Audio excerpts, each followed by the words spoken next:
ఆస్ట్రేలియాను 445 పరుగులకు all out చేసిన భారత Australia versus India తొలి ఇన్నింగ్స్ ను బౌండరీతో ప్రారంభించింది. ఓపెనర్ యశస్వి జైస్వాల్ మొదటి బంతినే 4 కొట్టాడు. ఇక అంతా ఓకే అనుకునే లోపే రెండో బాల్ కు యశస్వి దొరికిపోయాడు. టెస్టుల్లో తొలి బంతికే యశస్విని అవుట్ చేసిన స్టార్క్ ఈసారి రెండో బాల్ కు వికెట్ తీశాడు. అనంతరం క్రీజులోకి వచ్చిన శుభ్మన్ గిల్ ఒకటి కూడా ఎక్కువసేపు ఉండలేదు. అతన్ని స్టార్క్ అవుట్ సైడ్ బంతితో ఊరించాడు. స్లిప్ లో కాంచుకున్న మార్ష్ సూపర్ క్యాచ్ తో గిల్ డగౌట్ కు చేరాడు. ఇక విరాట్ కోహ్లీ తన బలహీనతను మరోసారి బయట పెట్టుకున్నాడు.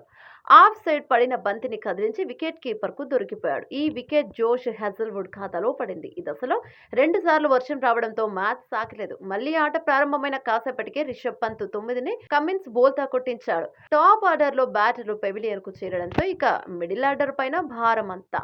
మ్యాచ్ కు అప్పుడప్పుడు వరుణుడు అంతరాయం కలిగిస్తూనే ఉన్నాడు. వరుణుడు అంతరాయం కలిగిస్తూ ఓ వైపు విసిగించాడు. మరోవైపు ఆసీస్ బౌలర్ల దెబ్బకు వికెట్లు పడ్డాయి. అయినా సరే కేఎల్ రాహుల్ మాత్రం తన ఏకాగ్రతను కోల్పోలేదు. హజల్వుడ్ బౌలింగ్ లో తాను ఎదుర్కొన్న రెండో బంతే ఎడమ చెయ్యి మణికట్టు వద్ద బలంగా తాకింది. ఇక వైద్య చికిత్స చేయించుకొని మరింత సాధికారికంగా ఆడాడు. చూడ చక్కని షాట్లతో అలరించాడు. 4 బౌండరీలు బాదాడు. Mitchell Starc 2, Josh Hazlewood, Pat Cummins చెరో వికెట్ తీశారు. ఇక ఇప్పటికే భారత్ వెనకబడి ఉంది. ఈ క్రమంలో క్రీజుల్లో ఉన్న రోహిత్, కేఎల్ రాహుల్ తో పాటు బ్యాటర్లు నిషిత్ రెడ్డి, ఇక రవీంద్ర జడేజా పైనే అంతా భారం ఉంది. ఇక ఫాల్ ఆన్ గండం నుంచి తప్పించుకోవాలంటే కనీసం 246 పరుగులు చేయాలి. దీంతో టీమిండియా ఇంకా 195 రన్స్ చేయాలి.